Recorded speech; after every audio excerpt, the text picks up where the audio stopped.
Bismillahirrahmanirrahim. Assalamu alaikum students. How are you all? Hope so all of you are fine. आज हम लोग grade 6 की SST पढ़ेंगे. Chapter number 9, the subcontinent in the 18th century. इस चैप्टर में हम लोग बरे सगीर में आला दर्जे की सल्तनत और या बादशाहत के बारे में पढ़ेंगे, जिसका दौर हुकूमत रहा 600 से 699 सेंचुरी तक.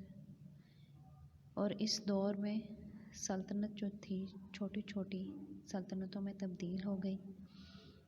इसमें जो सबसे ग्रेटेस्ट जो लीडर है उसके बारे में अगर हम लोग जानना चाहें तो वो हादशाह थे.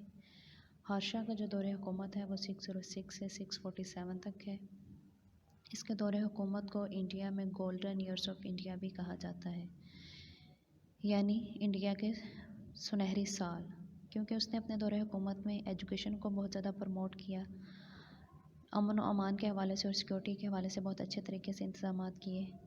और उसके दौरे हुकूमत में बुद्धिज़्म की इशाअत की गई और उसको अपनाया गया. लेकिन उसने दूसरे मज़ाहिब से ताल्लुक़ रखने वाले लोगों को भी इस चीज़ की आज़ादी दी कि वो अपने मज़हब के मुताबिक अपनी ज़िंदगियों को गुजार सकते हैं.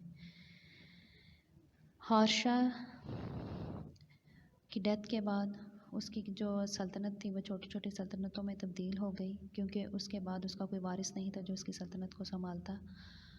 और उसके ही घराने के लोगों ने छोटे छोटे हिस्सों की सूरत में उसकी सल्तनत को संभाला, लेकिन उन्होंने अपने दौर हुकूमत में किसी किस्म का वो ख़ास काम नहीं किया, इसलिए उनका कोई कंट्रीब्यूशन नहीं है इस दौर हुकूमत में. नेक्स्ट है द ब्राह्मण डायनेस्टी. ब्राह्मण डायनेस्टी का दौर हुकूमत रहा 632 से 683 तक. और ब्राह्मण की डेथ के बाद उसके ही भाई चंदर ने वहाँ की हुकूमत को संभाला, जिसका दौर हुकूमत जो रहा वो 8 साल तक रहा. चंदर की डेथ के बाद उसके भतीजे राजा दाहिर ने यहाँ पर हुकूमत की. अगर ब्राह्मण का हम लोग दौर हुकूमत देखें तो उसके दौर हुकूमत में दाइबल जो थी वो इम्पोर्टेंट बंदरगाह थी, जिसके ज़रिए चाइना, साउथ इंडिया और अरेबिया के दरमियान तिजारत की जाती थी. ब्राह्मण का दौर हुकूमत में उसने शूद्राज और बुद्धिस्ट को बहुत ज़्यादा कमतर समझा और उनको बहुत कमतरी के लिहाज से ट्रीट किया गया. और उसके दौर हुकूमत में किसी किस्म की सिक्योरिटी के कोई ख़ास इंतजाम नहीं थे, अमन और अमान नहीं था, क्योंकि उन्होंने डाकुओं और राहज़नों को अपने दौर हुकूमत में तहफ़्फ़ुज़ दिया. उनका दौर हुकूमत ख़त्म होता है मुसलमानों के फतूहात के बाद 18th सेंचुरी में, और उसके बाद दौर हुकूमत शुरू होता है मोहम्मद बिन कासिम का. यानी इस चैप्टर में हम लोग हादशाह और ब्राह्मण डायनेस्टी के बारे में पढ़ा है इसमें हमने.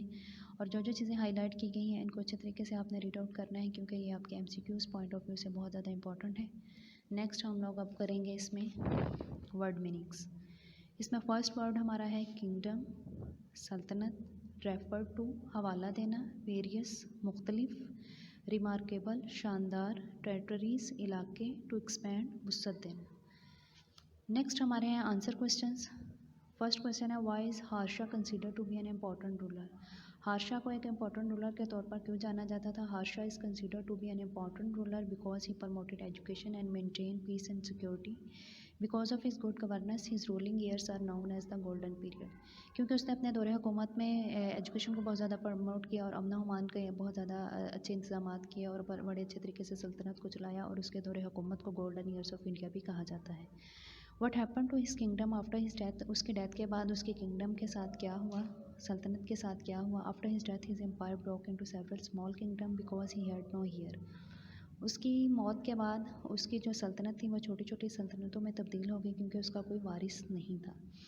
Y were the Brahmin rulers unpopular. Brahmin rulers unpopular क्यों थे. Brahmin rulers were unpopular because they treated Shudras and Buddhist as inferior. They protected robbers and pirates.